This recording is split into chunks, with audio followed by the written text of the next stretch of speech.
heart of the sleepy town of Ravenswood, nestled amidst a tangle of ancient oak trees, stands the House of Echoes, an imposing mansion with a dark history that sends shivers down the spines of even the bravest souls. Its towering facade looms ominously over the cobblestone streets, its windows like eyes that watch the world with a sinister gaze.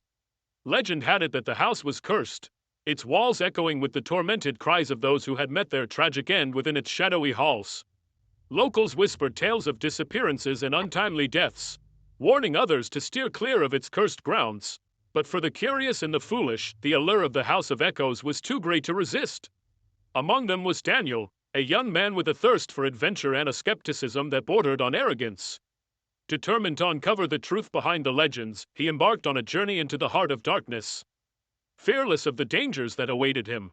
As Daniel stepped through the wrought iron gates and into the overgrown garden that surrounded the mansion, a chill ran down his spine. The air was thick with the scent of decay, and the silence was suffocating, broken only by the distant cawing of crows.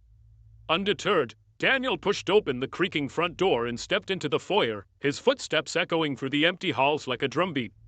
Shadows danced upon the walls, and the air grew colder with each step he took. Suddenly, a faint sound echoed through the silence, a whisper, barely audible yet filled with malice and despair.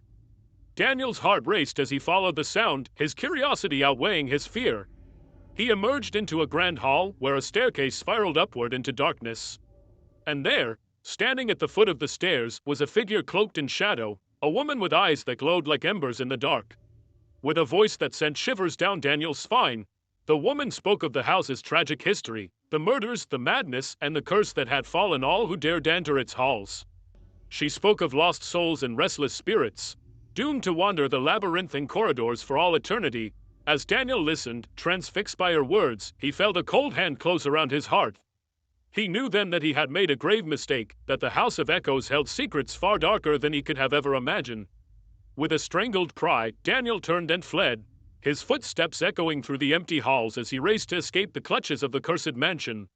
And though he emerged into the light of day, he knew that the echoes of the House of Echoes would haunt him forevermore, a reminder of the darkness that lurked within its walls.